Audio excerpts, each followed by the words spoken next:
toucher. Nous sommes venus, Saint-Esprit, pour que tu puisses nous remplir. Nous nous attendons à toi. Nous ne voulons plus être les mêmes. Nous te voulons, Seigneur, pour cette semaine.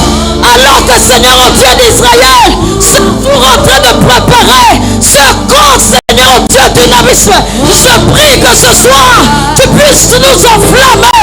Que ce soir, au Dieu d'Israël, tu puisses nous remplir. Que ce soir, Seigneur, tu puisses, oh Dieu, nous visiter. Au nom de Jésus, visite-nous. Visite-nous. Visite-nous. Pour que nous soyons poussés vers toi. Visite-nous. Remplis-nous. Pour que nous puissions parler. Oh Seigneur, dans ta présence. Oui Seigneur, fais-le ce soir. Tu es le Dieu qui a visité dans la chambre haute. Quand on t'appelle, tu arrives. Alors Jésus, fais-le ce soir.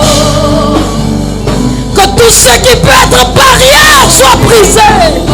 Que tout esprit, Seigneur, oh Dieu, qui se lève pour tenir l'atmosphère soit mis dehors au nom de Jésus.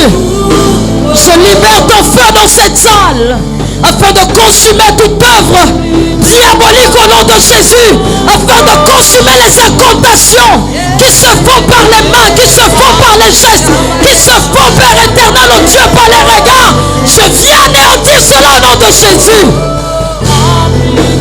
Et je déclare ce soir que, Seigneur, oh Dieu, nous avons accès. Alors que ta parole va sortir, nous allons recevoir ta parole. Elle va nous shifter. Elle va nous shifter. Ah Seigneur, elle va nous shifter. Qu'elle nous amène vers toi. Saint-Esprit, tu amènes les hommes à toi. C'est pas possible, tu amènes les hommes à toi. Oh, tu remplis les hommes. La Bible dit que dans la chambre haute, personne ne pouvait se contrôler. Oh, mais Dieu, nous nous contrôlons encore. Seigneur, nous sommes encore maîtres de nos vies. Nous sommes maîtres de nos pensées. Nous sommes maîtres de nos gestes. Nous sommes maîtres, Dieu. Viens, remplis-nous. Visite-nous cette semaine. Visite-nous pour que nous n'ayons plus le contrôle sur nos vies. Que tu sois celui-là qui nous conduise. Oh Seigneur, nous voulons disparaître. Ah Seigneur, je t'en supplie. Aide-nous à te laisser vivre en nous. Laisse-nous. Ah Saint-Esprit, vraiment fais-le. Fais-le, Saint-Esprit. Active-nous la passion. Oh, que nous ne soyons pas comme étant des hommes différents dans ta présence. Mais la passion, un homme passionné se voit, un homme passionné se sent. Viens activer la passion de Christ en nous.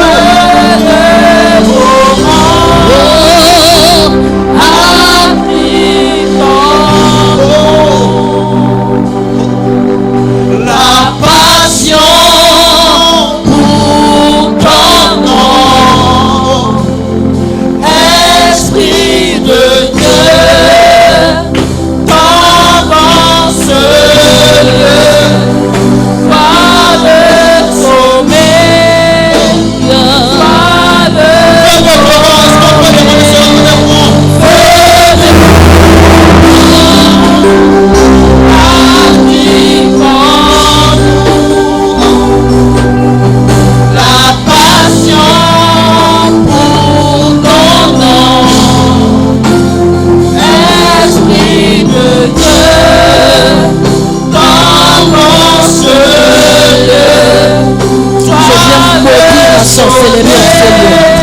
Je viens maudire la chair en Seigneur.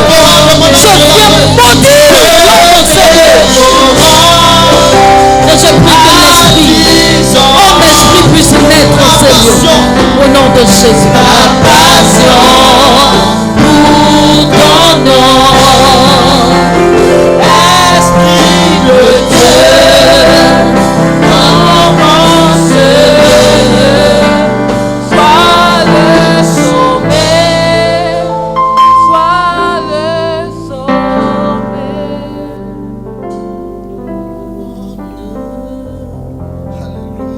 Activons-nous la passion. Oh, la passion. Ah, Saint-Esprit, vraiment, viens activer la Viens passion activer. de ton nom. Oh Jésus. Viens Oh, activer en nous la active. passion de ta Oh, présence. active, Seigneur. Viens activer Active. le dévouement pour ta présence. Active, oh Dieu. L'amour de ta présence active. Qu'à chaque fois que nous arrivons dans ta maison, que nous ne tenons pas debout. Active cette passion. Cette passion qui nous amène à te contempler, qui nous amène, oh Dieu, à t'élever, qui nous amène, oh Dieu, à te prier. Active, Saint-Esprit. Active, active, active, active cette passion. Fais-le au nom de Jésus. Active cette passion en nous, Saint-Esprit. Oh, La Que toute la passion gloire, pour ton c'est nom. merci Saint-Esprit. C'est notre prière. J'aime bien. Active la passion. Fais-le. La passion. Pour le Au nom de service Jésus. Qu'il est passionné.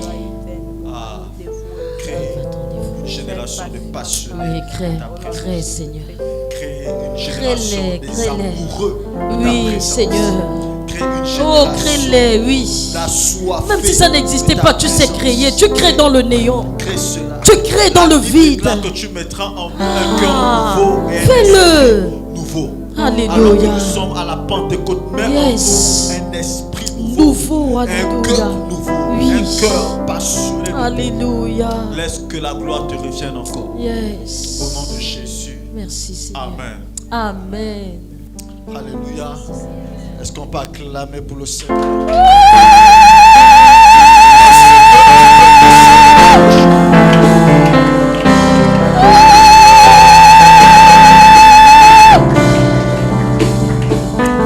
Père, merci. Que toute gloire te revienne. Alléluia. Alléluia. Shalom, peuple de Dieu. Merci les chants, que Dieu vous bénisse. Je vais juste rester avec le pianiste un instant. Nous sommes là en vue de préparer, sinon nous faire entrer dans notre camp dynamis. Écoutez ce que Acte 2, le verset 42 nous dit. Acte 2, le verset 42 commence par quelque chose d'assez extraordinaire. La Bible dit qu'il persévérait dans quoi? Dans l'enseignement. Et ce soir, en lisant, pendant que je me tenais là, le Saint-Esprit m'a dit, mais écoute, vous voulez rentrer dans un camp dynamisme, il est important de commencer par les bases, par les fondamentaux, c'est l'enseignement. Et nous sommes un mercredi d'enseignement. Parce que pendant quelques jours, qu'est-ce qu'on va faire? On viendra persévérer dans la communion fraternelle. On viendra persévérer quoi? Assurément les soirs dans la fraction du pain. Mais on va mieux encore persévérer quoi? Dans les prières. Et ça, c'est le commencement. Ça, c'est le début de toute chose. La persévérance.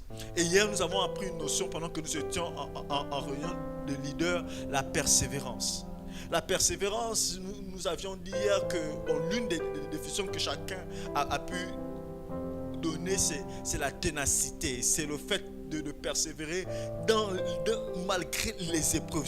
C'est le fait, par exemple, d'être entêté. C'est de tenir ferme dans ses résolutions. Ne pas abandonner.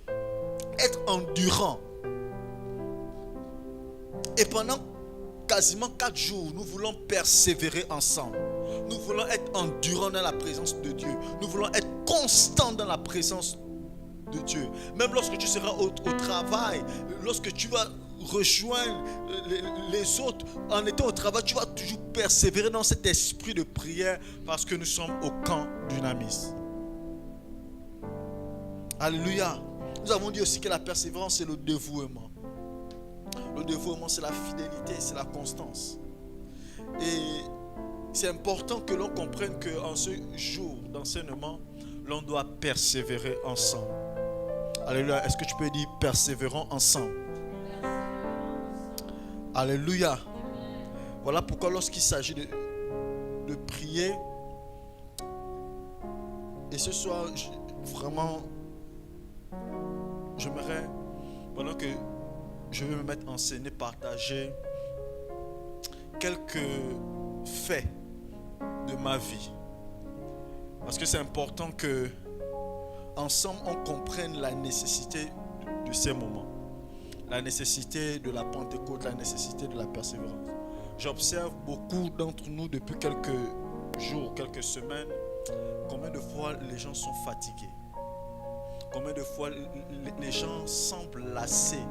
En fait, si on aurait autorisé quelqu'un à dire reste à la maison, on aurait couru. D'autres sont là malgré le fait qu'ils ont envie, et j'ai ressenti fortement ça dans mon esprit, malgré le fait qu'ils n'ont pas envie d'être là. Et d'autres sont restés, ce sont les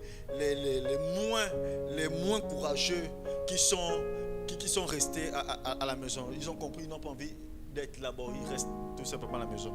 Mais les plus courageux, malgré qu'ils n'ont pas envie d'être là, ils sont quand même venus à cette catégorie de personnes. Dans cette catégorie, il y a des personnes qui n'ont pas voulu être là, mais ils sont là parce qu'ils savent que non, je dépends de Dieu. Mais il y a d'autres qui sont là, ils n'ont pas envie. Et malgré qu'ils sont là, ils n'ont même pas envie que Dieu transforme, change leur état. Et ça peut se voir, ça peut se ressentir par les attitudes dans la présence de Dieu. Bien aimés, nous sommes dans la présence de Dieu et faisons attention. Nous sommes dans un mois où la Bible, le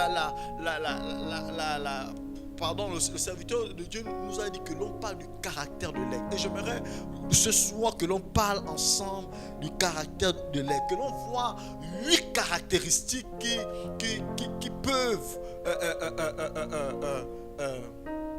être attribuées à l'aigle.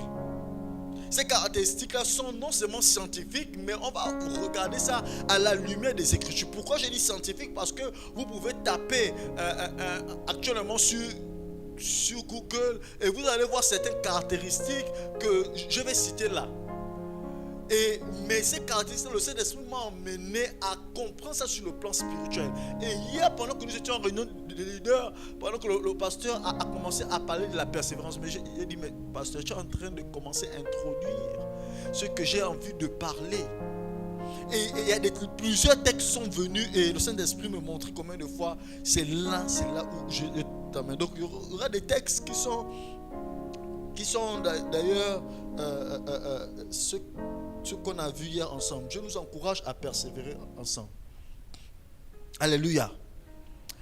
J'aimerais que l'on lise rapidement un texte, Ésaïe, le chapitre 40, le verset 31, pour nous faire comprendre que l'une des caractéristiques de l'aigle, c'est la persévérance.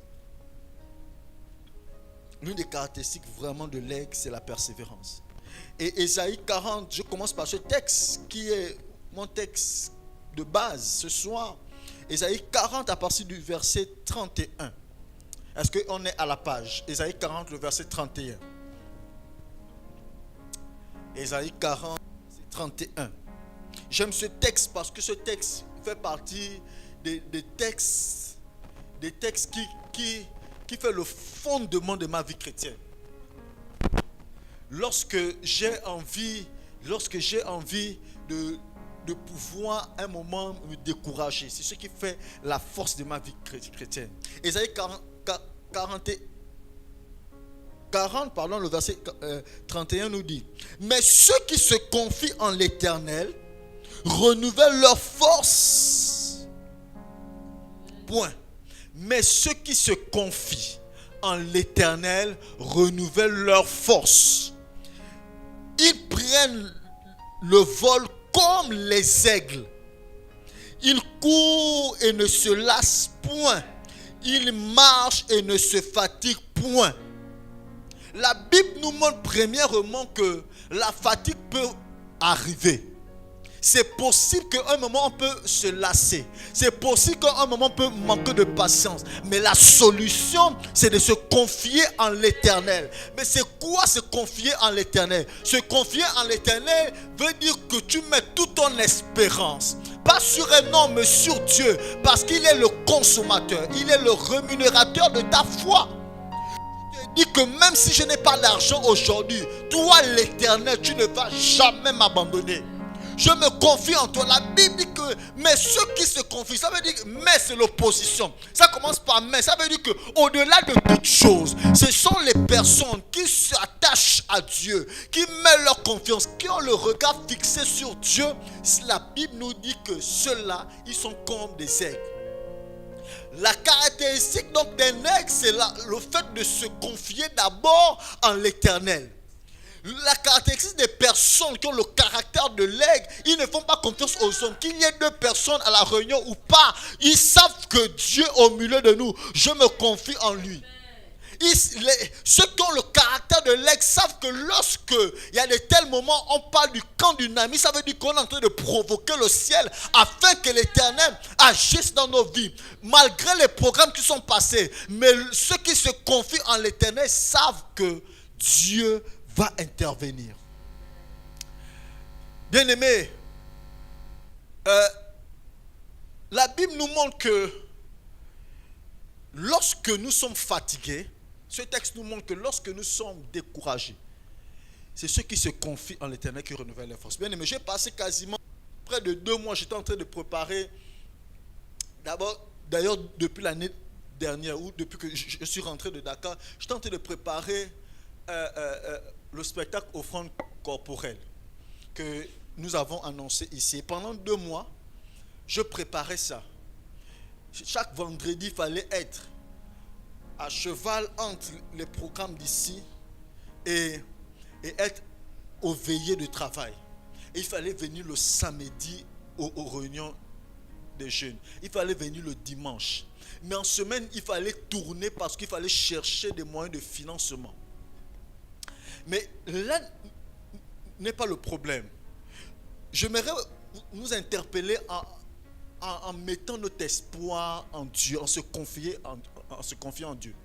En novembre dernier, j'ai dit à mon épouse, pendant que j'étais en train de dormir, je me suis réveillé, j'ai dit à mon épouse que j'ai rêvé la ministre de la communication. Je crois que j'avais partagé ça même au pasteur Raïssa. On était dans la voiture et on échangeait des cartes. Mais je ne savais pas pourquoi en fait je l'avais rêvé. Mais je savais, le Seigneur m'avait dit, cette dame-là sera la marraine de votre spectacle. Et j'ai dit ça à mes collaborateurs pendant qu'on était en train de préparer. On a fait. Vous savez, lorsque tu te confies en l'Éternel, Dieu décide lui-même d'agir. On a fait des courriers, j'ai écrit le courrier, je suis allé à son cabinet, j'ai déposé, ils ont refusé le courrier. Vous savez pourquoi? Parce que à la même période, on a changé la nomenclature donc, du ministère. On a enlevé la communication. Dans le courrier, il y avait donc télécommunication. Et donc, ils ne pouvaient pas recevoir parce qu'en fait, ce n'est plus le même attribut. Ils ont gardé juste la partie communication et médias. Donc, il fallait refaire le courrier. Et donc, en refaisant le courrier, je ne suis plus jamais parti. J'ai dit, Seigneur, bon, tu m'as dit que normalement, c'est elle qui doit être la marraine de votre événement, mais pas la marraine comme à la manière des hommes. Et j'ai laissé, j'ai abandonné, je ne suis plus jamais reparti. Le jour qu'on commence, le premier jour qu'on commence les communications dans les églises, la première personne qui commence à nous prendre les billets de 50 000, 10 billets de 50 000, c'est elle. Le Seigneur m'a rappelé, mais je t'avais dit que c'est elle qui va financer. C'est elle qui a quasiment financé le plus grand nombre de tickets, du moins ce qui a contribué avec la plus grande somme pour ce spectacle. Parce que le Seigneur m'avait déjà dit depuis novembre dernier, et lorsque j'avais prié, il m'avait convaincu que c'est lui, c'est pas elle. Mais je ne sais pas, il y a d'autres opportunités certainement qui arrivent, mais j'aimerais nous interpeller. Je ne sais pas à quoi tu aspires, mais j'aimerais juste interpeller ta vie à te confier en l'Éternel. On était découragés. À un mois du spectacle, je n'avais pas de salle. Je ne savais pas où on devait faire le spectacle. Moi, on avait commencé les communications. On ne savait pas où on devait faire. Si vous regardez même les premières affiches, il n'y a pas de salle. Il n'y a pas le lieu où on doit faire le spectacle. Mais comment on a commencé la communication? La Bible dit, mais ceux qui se confient en l'Éternel, ils renouvellent leur force en marchant. J'étais fatigué. Là n'est pas le problème. Où ce texte m'a challengé, c'est lorsqu'il fallait en même temps prêcher ici, en même temps tourner partout pour chercher comment réaliser cet événement. Le Seigneur, à des moments j'étais fatigué. Lorsque le pasteur me dit, c'est toi qui vas prêcher le début, je suis fatigué, ennemi. Une fatigue que vous n'avez pas idée. Je suis fatigué parce que mon corps, à la fin du spectacle, j'ai fait un surménage. Et jusqu'à présent, j'ai les symptômes de ça. Mais le Seigneur, tant que tu te confies en l'Éternel, la Bible dit que tu vas renouveler tes forces. Tu seras comme quoi un aigle. Le seul moyen d'éprouver ta capacité d'être un aigle, c'est lorsque tu es fatigué, ton corps est hérité. C'est lorsque tu sens que tu n'as plus envie de prier. Lorsque tu sens que tu n'as plus envie de méditer. Lorsque tu sens que tout le monde t'abandonne. C'est à ce moment, lorsque tu te confies. La Bible dit que en quoi? Pas en restant assis. On ne se confie pas en restant à la maison. On se confie même lorsque tu es fatigué, tu n'as plus envie de venir. Continue quand même à marcher. Continue à assister à ce genre de rencontres. Continue à inviter des personnes. Même lorsque les gens disent que c'est fini. Mais ceux qui se confient en l'Éternel renouvellent leur force. Alléluia. Bien aimé, c'est important que l'on comprenne ces caractéristiques. Ils prennent le vol comme les aigles. Donc ça veut dire quoi? Le take-off ou le take-out, donc la capacité de voler d'un aile commence par le fait de se confier en lui. Lorsque tu commences à te confier, la Bible dit qu'ils prennent de l'envol. Tu commences à voler comme un aigle. Tu commences à prendre de la hauteur. Donc le seul moyen, bien aimé, pendant ce camp dynamis, nous allons venir nous confier en Dieu. Moi je ne sais pas, je viendrai particulièrement pendant que je suis en train de marcher. J'ai dit Seigneur, j'ai des exigences que durant ces moments, je vais venir déposer ça à tes pieds. Voilà pourquoi on a dressé un tableau. Un tableau où tu viendras te confier, pas au tableau, mais en l'Éternel, en disant que j'ai trop prié pour ce sujet moi-même. J'ai trop porté ce fardeau moi-même. Seigneur, je viens déposer ça à tes pieds. Voici, je dépose ça. Fais ce que tu veux. Je viens. Je ne sais pas comment tu vas faire. Mais je sais une chose. C'est que lorsque je commence à me confier, je commence à prendre de l'envol. Tu commences à prendre de la hauteur. Tu commences à surpasser tes problèmes. Tu commences à surpasser ton ego, tes préoccupations. Tu commences à te surpasser lorsque tu commences à te confier en l'Éternel. Pas prier, se confier. Se confier veut dire que tu reconnais tes faiblesses. Tu reconnais tes manquements. Tu reconnais tes insuffisances. Tu sais que là, tu es KO. Tu ne peux rien. Tu reconnais que ce que tu as fait avant d'arriver ici, là, non, ça ne te plaît pas, Seigneur. Mais je viens devant toi parce que je suis humilié. J'ai besoin de toi. Ce moment de camp dynamis, c'est pour les personnes qui doivent se confier. Ce sont des personnes qui viennent dire au Seigneur, j'ai besoin de toi. Je suis fatigué de ma vie. Je suis fatigué de la routine. Je suis fatigué de ma vie sans puissance. Je suis fatigué de ma vie sans impact. Je suis fatigué de parler de Jésus. Il n'y a pas de résultat. C'est pour ces personnes. La Pentecôte, c'est pour des personnes qui ont été révoltées. Et la Bible nous montre que donc, ça veut dire que la Pentecôte, c'est pour des aigles. Parce que la Pentecôte, ils sont allés pendant 10 jours dans la chambre haute. Ils ont attendu, ils se sont confiés en Dieu. Parce qu'on se confie en fonction de ce que l'Éternel a dit. Si tu n'as pas écouté Dieu sur quelque chose, tu vas rappeler quoi? La Bible déclare le même texte d'Ésaïe, du moins à partir du verset du chapitre 43, la Bible dit que plaide, il dit venez et plaidez. Donc, tu peux plaider avec l'Éternel si tu as dit quelque chose. Qu'est-ce que l'Éternel t'a dit? Moi je sais une chose, c'est que l'Éternel j'aimais lorsque le pasteur Aïssa a dit non, bien aimé, je vous assure qu'au sortir de ces moments, Hébreu ne sera plus la même chose. Parce qu'elle a dit que le camp dynamis, c'est le camp où les promesses que l'Éternel nous a dit viendront s'accomplir à ce camp. Donc le camp dynamis, comme dit le pasteur, on ne vient pas prophétiser au camp dynamis. On vient à l'accomplissement. Là-bas, le camp dynamis, les 4 jours que nous allons passer ensemble, ce ne sont plus des prophéties, c'est l'accomplissement. Je ne sais pas ce que l'Éternel t'a dit. Commence à écrire, parce que c'est à cet instant que tu vas prendre de l'envol. C'est à cet instant où tu vas prendre la hauteur. Bien-aimé, je suis en train de te dire que le camp dynamise, lorsque tu te confies en l'Éternel, durant ces moments, c'est là où tu vas voir la difficulté qui t'a arrêté. Parce que lorsque tu prends de l'envol, tu commences à voir que la bouteille est petite. Mais je me mettais au même niveau que cette bouteille.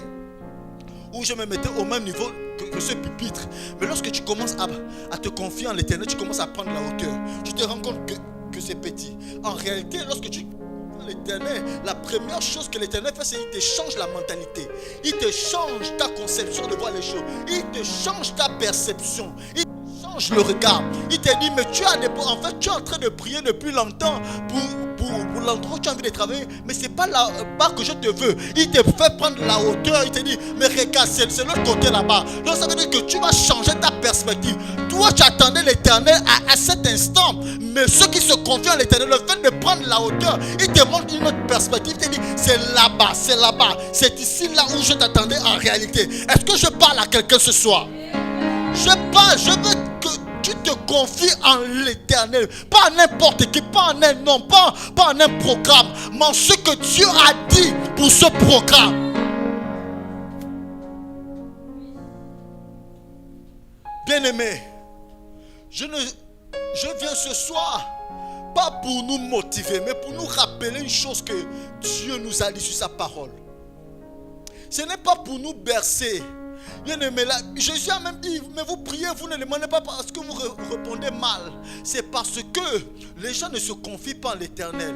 Les gens prient en fonction du niveau de difficulté qu'ils ont en face d'eux. Mais lorsque tu commences à te confier, Dieu commence à te mettre à la hauteur en te faisant bien voir la chose qui va arriver. J'ai envie de commencer mon message, mais je ne sais pas. C'est un élément fort ce que Dieu veut nous dire. J'aimerais nous emmener à se confier en l'Éternel. La Bible dit, confie-toi en l'Éternel et tu ne seras point déçu. Confie-toi en l'Éternel et tu ne seras point déçu. La Bible nous dit encore, mais malheur à celui qui met sa confiance en un homme. Ça veut dire que Dieu nous montre que la solution à nos problèmes, la solution à l'envol qu'on doit avoir sur nos vies, sur nos situations, c'est le fait de se confier en Dieu, en l'Éternel. Bien-aimé, je ne sais pas à qui je parle, mais je sais une chose, c'est que la solution durant ces moments, durant nos vies, ça j'en suis persuadé, c'est le fait de se livrer complètement, se confier entièrement à Dieu. Parce que vous savez que les hommes nous déçoivent. Les hommes vont toujours nous décevoir. C'est ça même l'ADN de l'homme, la déception. Mais Dieu met à côté la solution, le fait de se confier en lui. C'est là où tu commences à être un aigle. C'est là que tu commences à avoir les attributs d'un aigle. Tu commences à voler. Tu commences à marcher. Tu commences à marcher sans pourtant te lasser. Tu commences à courir. Malgré que les gens abandonnent, les gens ne viennent plus à l'église. Mais toi, tu continues à courir parce que tu sais que tu as pris de l'envol. Vous savez, les aigles, lorsqu'ils ont pris de l'envol, ils ne regardent pas autour d'eux. Ils s'en foutent qu'il y ait des personnes ou pas. Voilà pourquoi, première caractéristique d'un aigle, l'aigle vole seul et en altitude. C'est la première caractéristique d'un aigle que j'aimerais nous communiquer ce soir. L'aigle vole seul. Un aigle, vous n'allez jamais voir un aigle voler, ils vont voler à deux. L'aigle vole seul. Voilà pourquoi lorsque tu commences à te confier en l'Éternel, tu te rends compte que tu ne t'arrêtes plus au Congo ça, non, tu t'arrêtes plus dans les bassins, tu ne t'arrêtes plus à ce que les gens disent, tu ne t'arrêtes plus à ce que les gens font. Toi-même tu marches, tu sais que non, en fait, la hauteur, tu es tellement haut, tu veux rester là-bas, tu n'as pas envie de descendre parce que ça va te perturber. Voilà pourquoi Colossiens, le chapitre 3, le verset 2 à 3 nous dit ceci. Nous sommes, la première caractéristique, c'est que l'aigle vole seul et à haute altitude. Colossiens, le chapitre 3, si quelqu'un à la page peut lire. Colossiens 3, verset 2 nous dit ceci. Affectionnez-vous aux choses d'en haut et non à celles qui sont sur la terre. Car vous êtes morts et votre vie est cachée avec Christ en Dieu. Lorsque tu as les caractéristiques d'un aigle, lorsque tu es dans les hauteurs, la Bible dit affectionne-toi aux choses d'en haut. Affectionnez-vous aux choses d'en haut. Pourquoi? Parce que la caractéristique d'un aigle, c'est qu'il vole dans les hauteurs et à haute altitude. Et lorsqu'un aigle n'aime pas les choses de la terre. Et pourtant, l'aigle, c'est un volatile. L'aigle est parmi les autres. Il a la possibilité de marcher sur le sol. Mais l'aigle, tu ne vas jamais voir avec les vautours. Tu ne vas jamais voir l'aigle avec les poussins. Tu ne vas jamais voir l'aigle avec les autres moineaux. L'aigle, tu ne vas jamais voir l'aigle avec les autres oiseaux voler ensemble. Parce que l'aigle, lui, s'affectionne aux choses d'en haut. Il s'affectionne aux choses d'en haut. Et lorsque tu as les caractéristiques, lorsque tu as commencé à te confier, lorsque tu as commencé à prendre de l'envol, la Bible te dit de t'affectionner à ça. Ne repars plus dans les choses des poussins. Ne repars plus à terre. Ne repars plus dans les bassesses. Ne repars plus entouré de mauvaises compagnies. D'ailleurs, la Bible nous dit dans 1 Corinthiens, le chapitre 15, 32 et 33, la Bible dit les mauvaises compagnies corrompent les bonnes mœurs. Un aigle ne s'arrête pas aux bassesses, aux frustrations. Un aigle ne s'arrête pas aux enfantillages. Un aigle ne s'arrête pas à ce que tout le monde voit. L'aigle voit l'opportunité. Écoutez, lorsque tu es un aigle, tu ne vois pas les chaises vides. Mais parce que tu as pris de la hauteur, tu vois la multitude de personnes dehors potentiellement capables de remplir ces chaises vides. Je ne sais pas qui je parle, mais je parle des aigles. Je parle des aigles. Les moineaux, les poussins, les poules, ils voient la hauteur, ils voient les chaises vides. Mais lorsque tu prends de l'envol, tu vois la foule dehors. Tu vois les potentielles personnes à remplir ce lieu. Et donc, tu ne t'arrêtes pas. Tu as envie d'aller chercher. L'aigle en train d'identifier sa proie. Il veut aller chercher ces personnes pour remplir ces chaises. Mais lorsque tu as la dimension de à la dimension de poule, à la dimension des cerfs volatiles qui veulent toujours avoir l'effet de masse, il regarde, il se décourage. Il n'y a personne. Mais l'aigle s'est confié. Celui qui a la caractéristique d'aigle, la première chose, il s'est confié en l'Éternel. Et donc, il a pris de l'envol. Il voit la foule dehors. Comme Jésus, la Bible dit qu'il voyait cette foule languissante. Et la Bible dit qu'il fut ému de compassion. Pendant que les gens sont en train de faire le Congo-ça dans l'église, lui, il est ému de compassion par les personnes qui meurent dehors. Il veut que ces personnes viennent remplir la bergerie. Pendant que les autres sont en train de se battre avec les postes à l'église, moi je veux être ministre, moi je veux être sa fille. Pourquoi le pasteur ne m'a pas donné ceci? Pourquoi on ne m'a pas confié ce projet? Pourquoi? Pendant qu'ils sont en train de se battre, l'aigle lui voit des personnes à gagner dehors. Il voit des personnes à conquérir dehors. Il a pris tellement de l'envol. Il ne s'arrête pas à ça. Lorsque l'aigle descend, écoutez, j'anticipe. Lorsque l'aigle descend, c'est pour venir seulement prendre sa proie. La seule fois où vous voyez l'aigle au sol, c'est lorsqu'il vient chasser. Soit il chasse dans de l'eau, ou bien il chasse sur la terre. C'est le seul moment où vous voyez l'aigle au sol. Parce que l'habitation de l'aigle, c'est où? Dans les rochers, au sommet. Job 39, le verset 27. Est-ce qu'on peut voir ça? Pour nous dire où réside l'aigle. L'aigle ne s'arrête pas, bien, mais j'aimerais que l'on change nos caractères, que l'on change notre manière de voir la vie chrétienne. Ce mois, le Seigneur aimerait qu'on ait le caractère de l'aigle. Job 39, verset 27. Est-ce que quelqu'un a la page?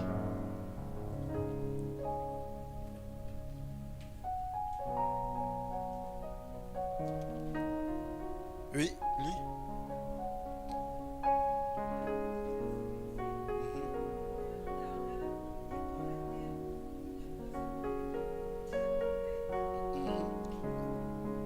Continue un peu.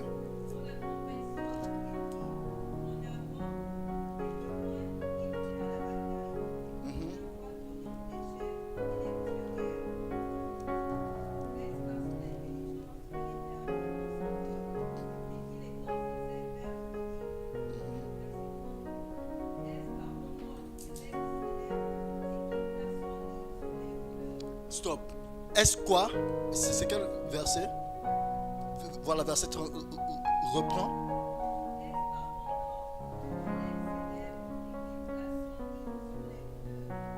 Est-ce par ton ordre que l'aigle prend quoi? Que l'aigle prend quoi? S'élève sur les hauteurs. La Bible nous montre, Job nous montre que l'habitation de l'aigle, ce n'est pas en bas, ce n'est pas dans la vallée. L'habitation en bas, ce n'est pas dans la foule. L'habitation de l'aigle, ce n'est pas dans la foule. C'est où? C'est par. Il dit, est-ce par ton ordre que l'aigle prend quoi? Son nid. Et qui s'élève, il place ça où? Dans les hauteurs.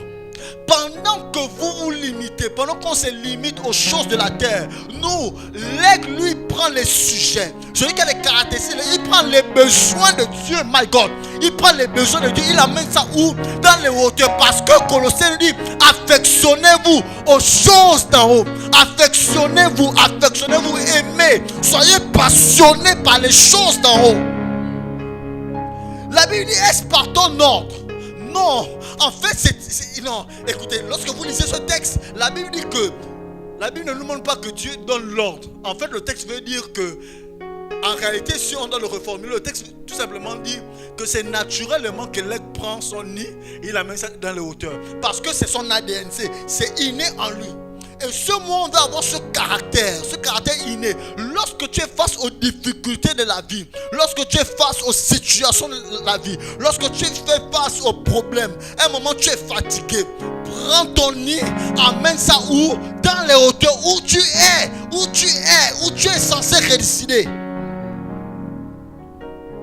Bien-aimé, l'aigle vole seul et à haute altitude. Il s'affectionne. Celui qui a la carte d'un aigle s'affectionne aux choses d'en haut.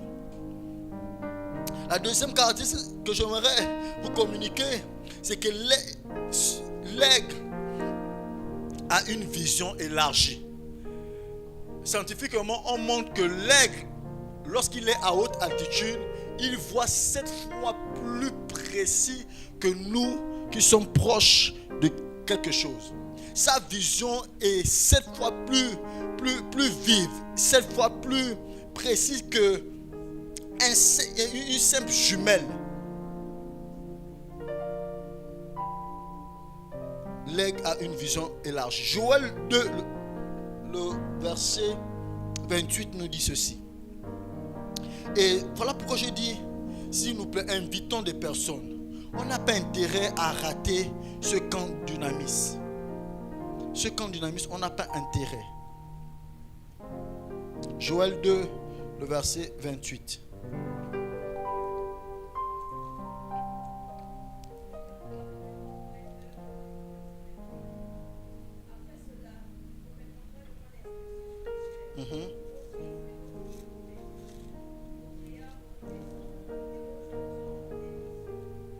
Vos jeunes gens des visions. Si vous comparez ce texte à nos textes de base que nous avons lu tout à l'heure, on a dit ceci, et vous allez voir la similitude, que ceux qui se confient en l'Éternel renouvellent leur force en marchant. Et ils disent qu'ils sont comme des jeunes qui courent sans pourtant se lasser. Donc ceux qui se confient en l'Éternel, la Bible nous dit ceci, qu'ils sont comme des jeunes. Mais la caractéristique d'un jeune, c'est celui qui a une vision que Dieu mandate une vision. La Bible dit que dans les derniers temps, l'Esprit fera expressément de répandre son esprit sur toute chair. La Bible dit, vos fils et vos filles prophétiseront, vos jeunes gens auront des visions. Pas jeunes gens en âge. Pas jeunes gens en âge. Jeunes gens qui ont la capacité de se confier en l'Éternel afin que la vision soit davantage encore un peu plus claire. Je ne sais pas ce à quoi tu aspires, mais l'aigle est celui-là qui a une vision élargie, qui a la capacité de voir au-delà de ce que les autres ne voient pas. Voilà pourquoi Apocalypse 4, le verset 1 dit ceci. Je regardais et voici une porte était ouverte dans le ciel.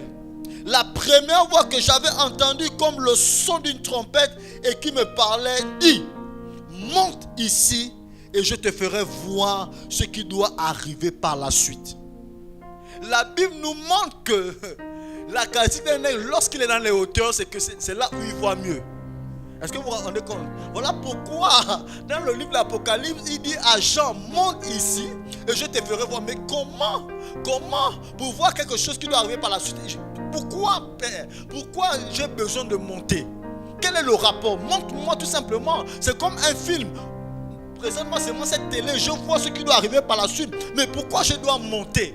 Un aigle, lorsqu'il doit voir ce qui doit arriver, il doit nécessairement être dans les hauteurs. Voilà pourquoi tu ne peux pas voir ce qui doit arriver. Tu ne peux pas avoir une vision élargie, avoir une perspective grande, sans pourtant que tu ne sois dans les hauteurs. C'est intimement lié.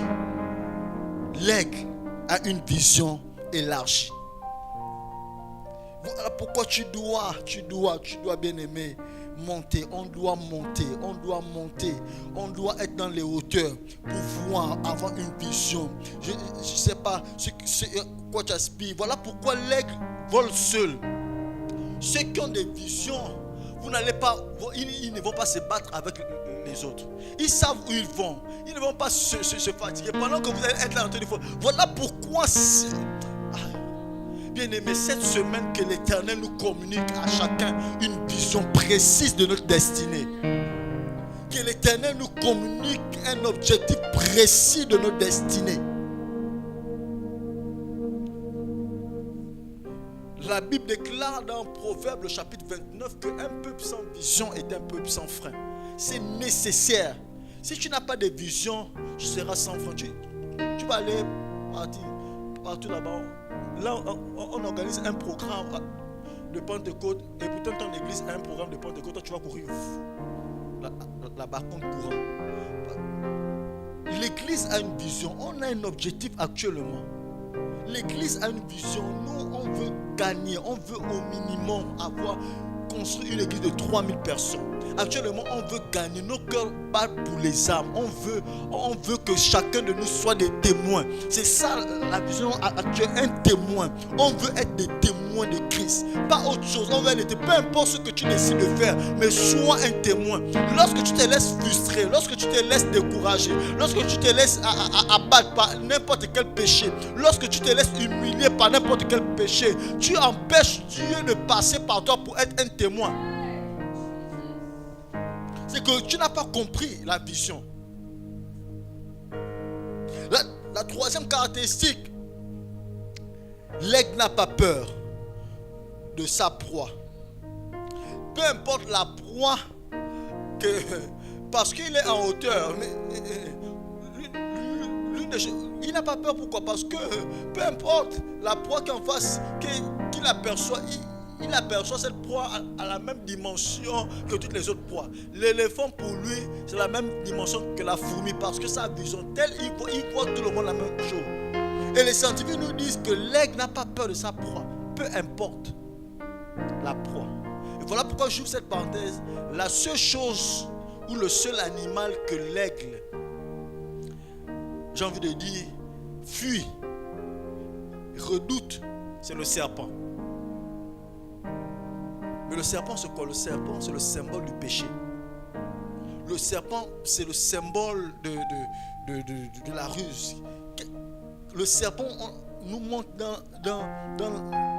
le livre de Genèse que le serpent, celui-là qui a séduit. Le serpent, c'est le symbole de la séduction. Et bizarrement, on nous montre que, je sais pas, vous avez vu le symbole, le logo du billet des Américains. Je ne sais pas si vous avez vu leur logo, c'est un aigle. C'est un aigle en bas qui se bat contre quoi? Un serpent.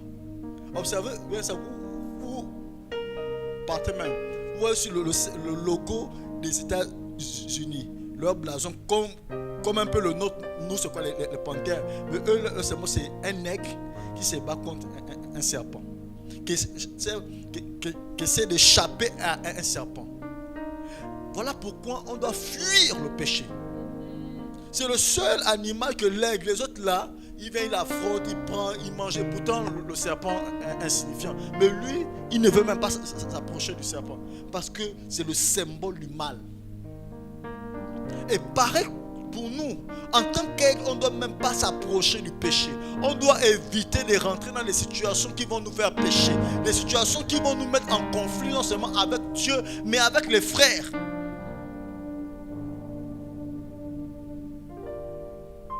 La Bible nous dit, Deutéronome 31, le verset 8. L'aigle n'a pas peur. La caractéristique, c'est que l'aigle n'a pas peur de la proie, de sa proie. Peu importe l'animal qui est en face de lui, il dévore, il dévore. Il dévore. À cause de la vision qu'il a, peu importe. Ah, voilà pourquoi. Bien aimé Caleb, pendant que les autres espions, ils ont, Josué et Caleb, les autres ont rendu un diagnostic. Ils ont dit là-bas, il y a des géants, des gens qui dévorent. Mais eux, ils sont venus à cause, parce qu'ils ont l'ADN des aigles en eux. Ils sont venus donner un autre diagnostic. Ils ont dit non, là-bas, c'est vrai que les autres ont dit mais non. Mais ceux-là, nous, on va marcher sur eux.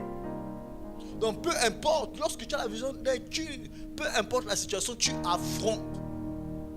Tu affrontes ça, peu importe, tu affrontes. Voilà pourquoi j'aimerais vous encourager à voir la caractéristique de l'aigle. Je disais Deutéronome 31, le verset 8. Deutéronome 31, le verset 8. L'Éternel marchera lui-même devant toi. Ça vous rappelle quoi? Ceux qui se confient en l'Éternel. Lui-même, l'Éternel montre le chemin. Lui-même, il a déjà inauguré le chemin. La Bible dit que l'Éternel marchera lui-même devant toi. Il sera lui-même avec toi. Non seulement il marche devant toi, il sera avec toi. Il ne te délaissera point et ne t'abandonnera point. Ne crains point et ne t'effraie point. Un aigle n'a pas peur. Celui qui a l'ADN de l'aigle, il ne s'effraie point parce qu'il sait qu'on fait l'Éternel. L'Éternel lui-même est devant. Peu importe, l'Éternel a dit qu'on fera ceci. On va le faire, on va réussir. Il n'a pas peur de la proie, il n'a pas peur des montagnes à affronter. Il n'a pas peur de conquérir n'importe quoi. Il n'a pas peur de quoi. Si l'Éternel a dit et l'Éternel marche, ça va marcher. Voilà pourquoi j'ai commencé ce texte. La première condition, c'est de se confier. Tu connais celui qui est à côté de toi, tu connais celui qui est devant toi. Si tu ne le connais pas, durant ces moments, on va t'apprendre. Ou bien le Saint-Esprit va nous apprendre à mieux connaître, à mieux identifier sa voix. Comme il va l'habitude, tu as du mal à discerner. Durant ces moments, ce sera des temps d'échange, ce sera des temps de partage. Non seulement le Saint-Esprit va nous parler, mais les hommes de Dieu aussi, ils seront là pour nous dire. On va poser des questions. C'est le moment où on va aiguiser notre sensibilité.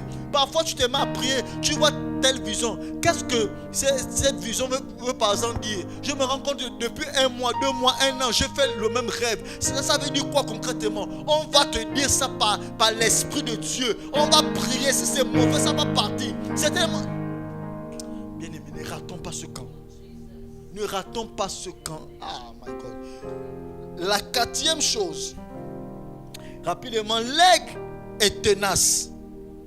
L'aigle est tenace.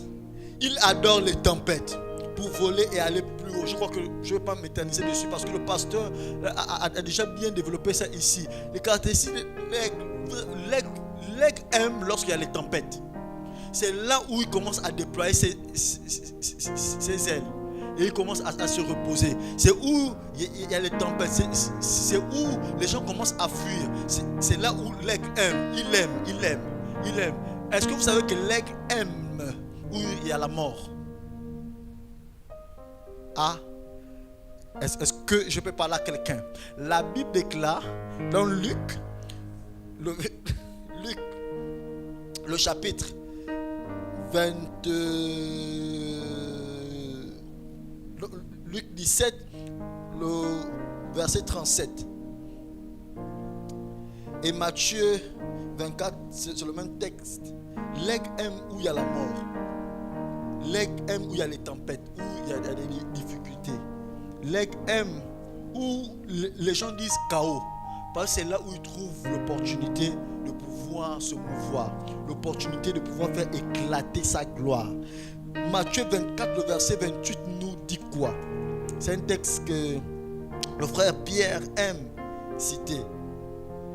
Matthieu 24, le verset 28 nous dit ceci. En quelque lieu que soit le cadavre, là s'assembleront les aigles. Le même texte de Luc 17, il dit ça autrement. Luc 17, le verset 37 nous dit ceci. Luc 17, le verset 37. Les disciples lui dirent, où sera Seigneur? Et il répondit, où sera le corps? Là s'assembleront les aigles. Le corps, c'est le symbole de la mort, n'est-ce pas? C'est où il y a la mort, où il y a les difficultés, c'est là où les aigles s'assemblent. On reconnaît les aigles, c'est dans les situations difficiles. On reconnaît les aigles, c'est dans des situations chaotiques. On reconnaît les aigles, c'est lorsque tu passes par des tempêtes difficiles. C'est là où on dit, c'est là où les aigles s'assemblent. Le seul endroit où on voit les aigles marcher ensemble, c'est là où il y a la mort. Où vous allez voir les aigles voler, ils seront nombreux, vous allez reconnaître les aigles, ils seront volés. C'est lorsqu'il y a la tempête. Mais lorsqu'il n'y a rien là, ils volent pour lui, un aigle va là-bas, l'autre peut se reposer, l'autre peut chasser. Mais lorsque vous voyez la tempête, c'est là où vous allez voir, tout le monde abandonne, les autres oiseaux, les autres volatiles, les corbeaux, tous sont cachés, ils sont au sol, mais c'est là où lui décide de pouvoir chiquer, comme disent les autres. C'est là. Amen. La Bible dit que là où le corps sera, c'est là où s'assembleront les aigles. J'aimerais te dire que tu es au bon endroit. Je ne sais pas la situation chaotique que tu traverses. Mais je sais une chose, c'est que je suis au bon endroit, my God. Je sais que lorsqu'il y a des situations chaotiques, où il y a la mort, où les gens commencent à crier mort, les gens commencent à porter le pan pour faire le deuil, c'est là où l'aigle avance. Il voit l'opportunité. Lui, il voit la résurrection. Il voit la possibilité de faire quelque chose de ce corps. Il voit la possibilité de transformer l'atmosphère de ce corps. Il voit, mais écoutez, un texte me vient à l'esprit. La Bible déclare que le jour de la mort réfléchit. Ecclésiaste nous dit, le seul endroit où tu as la possibilité de bien réfléchir, c'est le jour de la mort. Parce que lorsque tu es un aigle, pendant que les gens voient, ils pleurent, ils se lamentent, toi tu réfléchis. Comment on peut prêcher l'évangile là? Comment on peut transformer ce deuil en un instant de joie? Après ça, est-ce qu'on ne peut pas commencer à visiter, à mettre une cellule dans telle famille après ce décès? Comment on peut apporter les chaises dans cette famille alors qu'ils sont en train de pleurer? Mais après ça, comment ils commencent à réfléchir? Parce que Ecclésiaste a dit le jour de la mort réfléchit. Et lorsque tu es un aigle, toi tu ne vois pas le chaos, toi tu vois la possibilité, l'opportunité de faire quelque chose.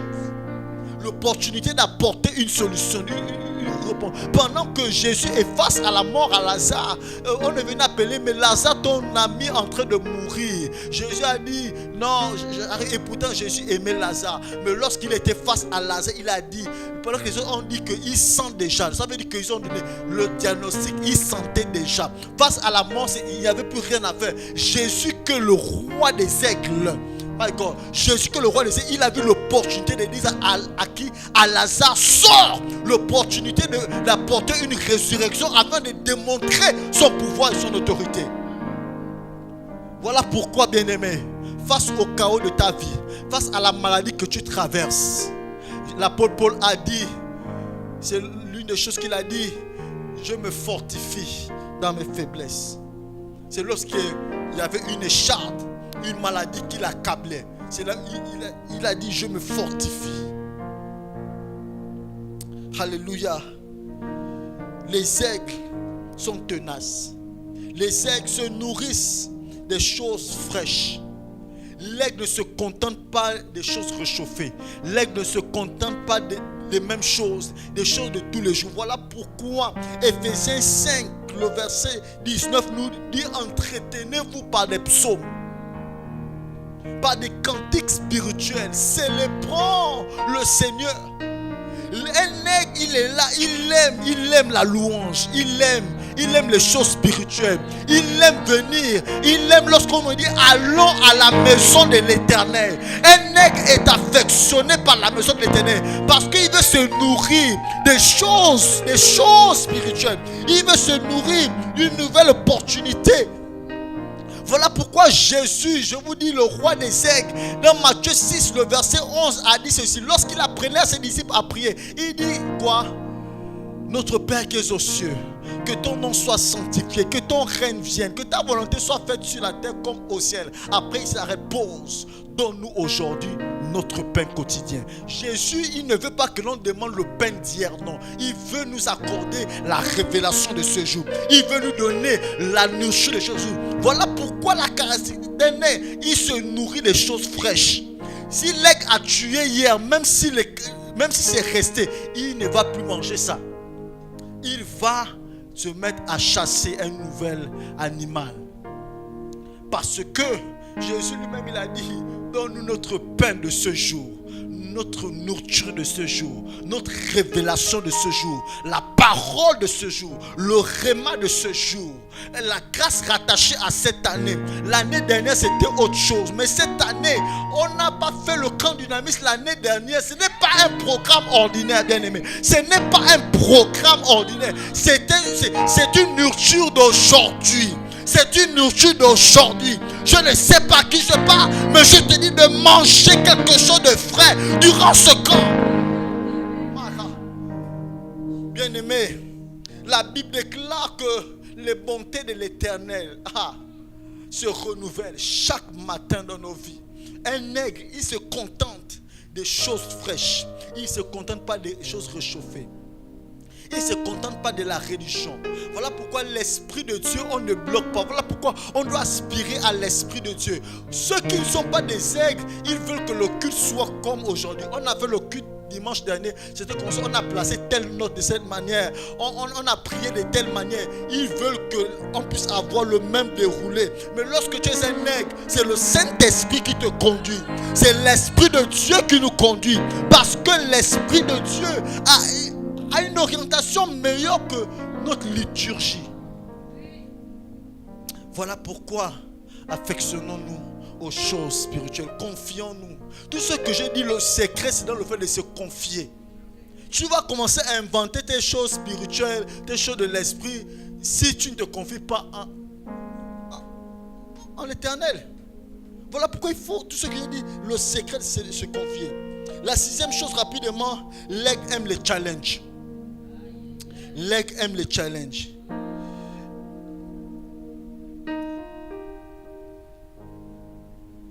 Il aime la possibilité de pouvoir se renouveler.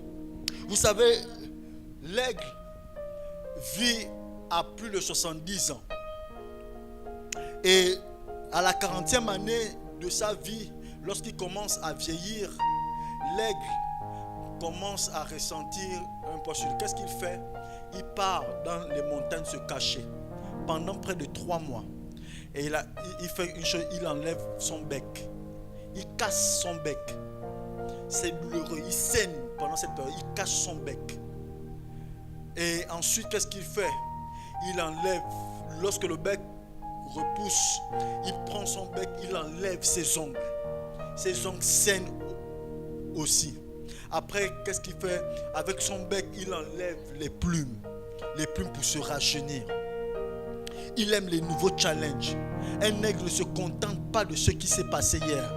Un aigle ne se contente pas des victoires passées. Voilà pourquoi Luc 10 nous dit ceci. Alors que les disciples reviennent de la prédication, ils reviennent de la mission.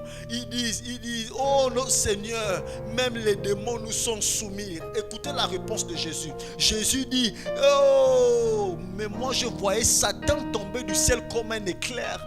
Quelle déception. Mais Jésus, on vient te donner un rapport que l'on a reçu. Jésus en fait veut leur faire comprendre que non, le but ce n'est pas la victoire que vous avez eue. Le but c'est d'humilier Satan chaque jour. Le but c'est le challenge, c'est de remporter à chaque fois les défis.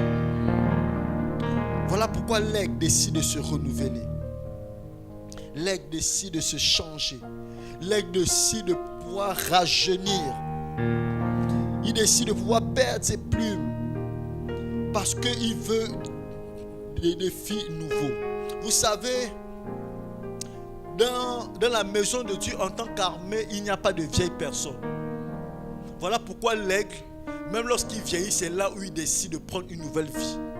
Peu importe ton nombre d'années dans l'église, ton nombre d'années dans le ministère, lorsque tu as la vision d'un aigle, lorsque tu as le caractère d'un aigle, à chaque fois tu dois te rajeunir. Voilà pourquoi Psaume, le chapitre 18, nous dit, 18, le verset, Psaume 144, d'abord le verset 1. La Bible nous dit ceci: de pouvoir se préparer nos mains à la bataille. Nous sommes appelés à combattre à chaque fois. La Bible dit, David, béni soit l'Éternel, mon rocher, qui exerce mes mains au combat, mes doigts à la bataille.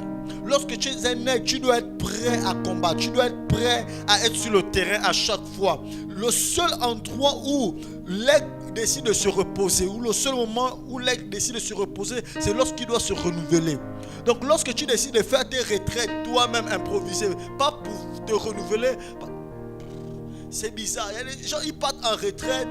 Lorsqu'ils sortent, ils ont le même caractère, la même situation. La personne dit que je veux me reposer, je veux prendre une retraite. Pourquoi? C'est pas pour avoir des nouvelles perspectives, c'est pas pour avoir une nouvelle vision, c'est pas pour avoir remporté des nouveaux défis. Lorsque l'aigle décide de pouvoir se rasseoir, c'est pour pouvoir remporter des nouvelles batailles. Il veut conquérir des nouveaux territoires. Et pendant 30 années de plus, lorsqu'il termine de changer son plumage, il a de nouvelles choses qui arrivent. Une nouvelle proie, il peut gagner de nouvelles proies. Parce qu'il se rend compte, lorsqu'il arrive à 40 ans, 39 ans, 40 ans, il se rend compte qu'il n'a plus la même vitesse, il n'a plus le même envol. C'est là où il commence à ressentir. Est-ce que tu réalises que tu ne pries plus comme avant? Le camp dynamis, c'est pour toi. Est-ce que tu réalises que tu arrivais quand même à prêcher l'évangile chaque jour de ta vie et que tu ne le fais plus? Le camp dynamis est pour toi. C'est que tu as vieilli un moment. Est-ce que tu réalises que tu n'arrives plus à prier longtemps, à lire la parole quotidiennement? Le camp dynamis est pour toi. Le camp dynamis, c'est le moment où, en tant qu'aigle, on vient retrouver un nouveau plumage, on vient retrouver un nouveau bec, on vient retrouver des nouveaux ongles. Le camp dynamis, c'est pour ceux-là qui sont fatigués de leur état. Ils veulent un rajeunissement. Alléluia. Rajeunissons durant ce camp. Ne manquons pas un seul. On rentre demain. Demain là, c'est non-stop. Jusqu'à samedi. Après on rentre samedi chez soi. On revient dimanche matin. Mais c'est non-stop. Amen. Je finis par là en disant ceci.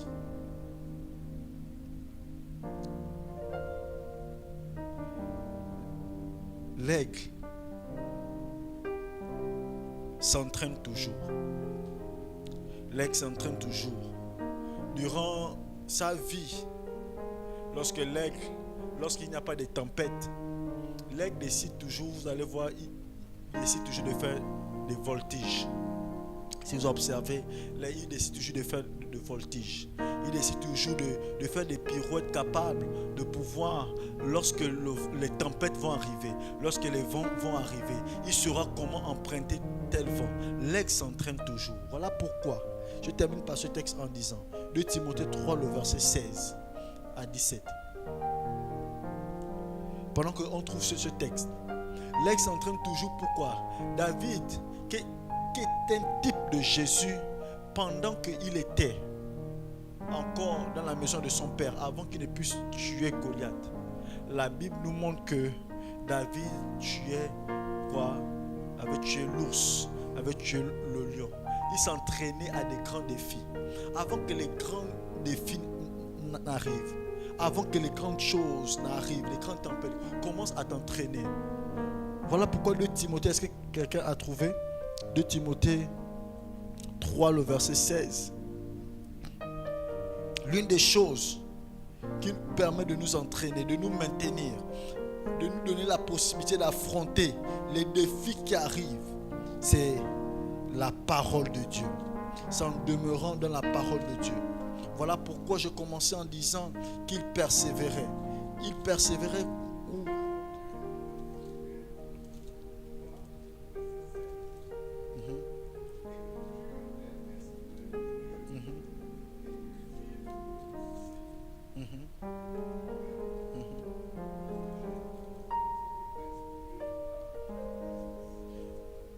Le verset suivant, pourquoi? La conséquence?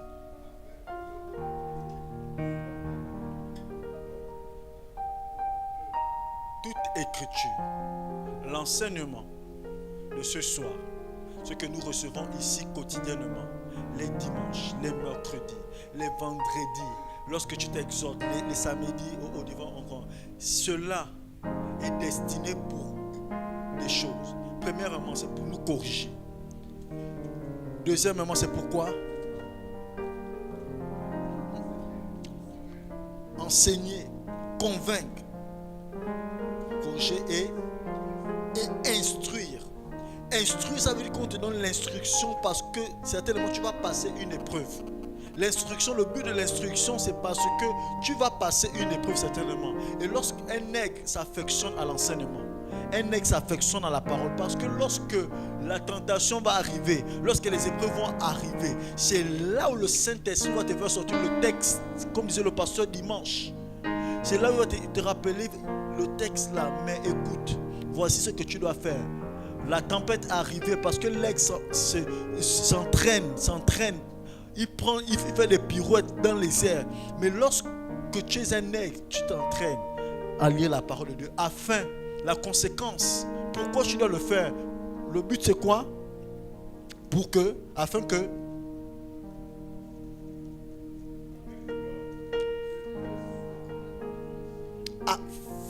que l'homme de Dieu soit accompli et prompt à toute bonne œuvre.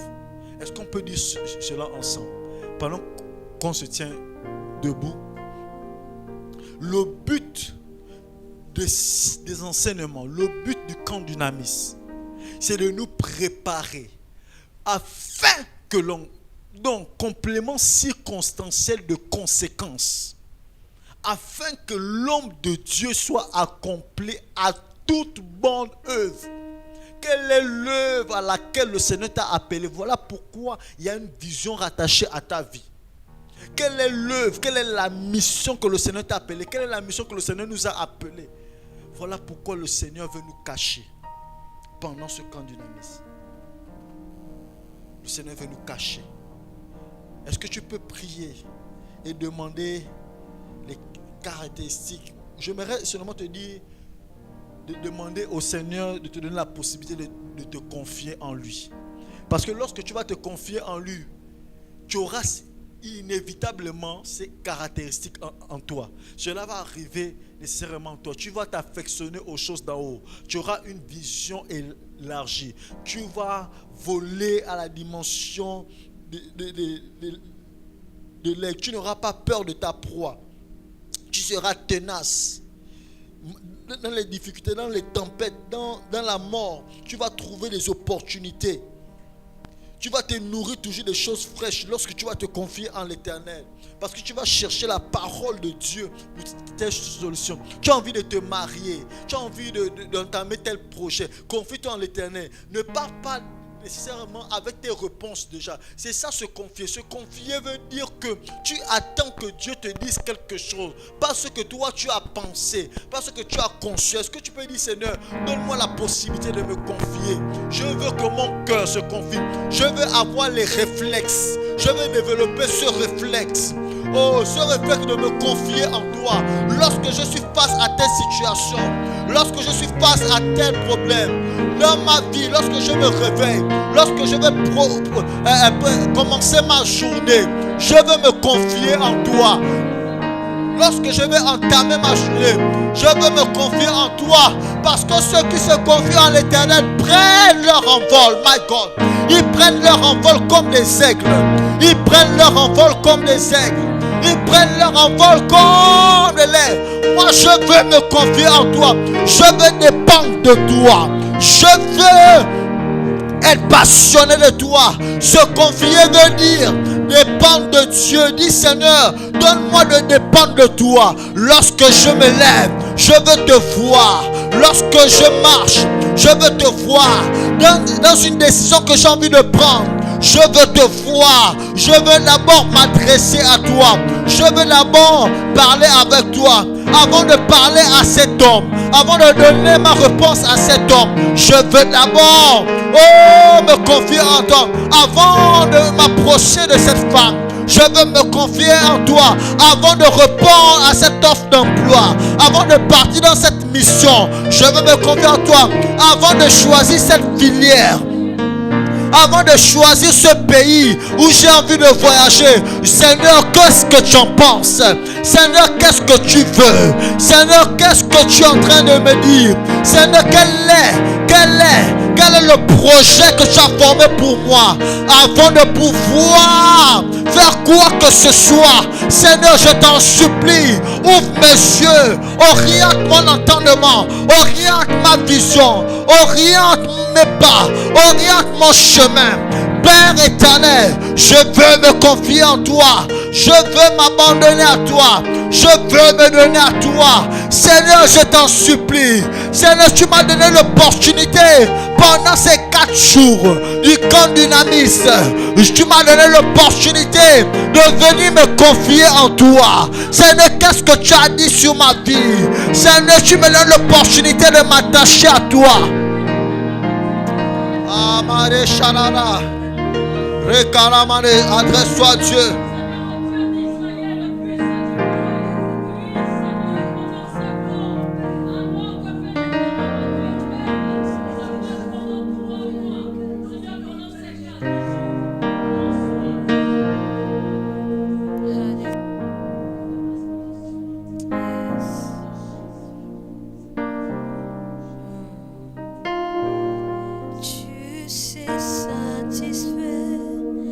Un cœur qui te cherche.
Jésus.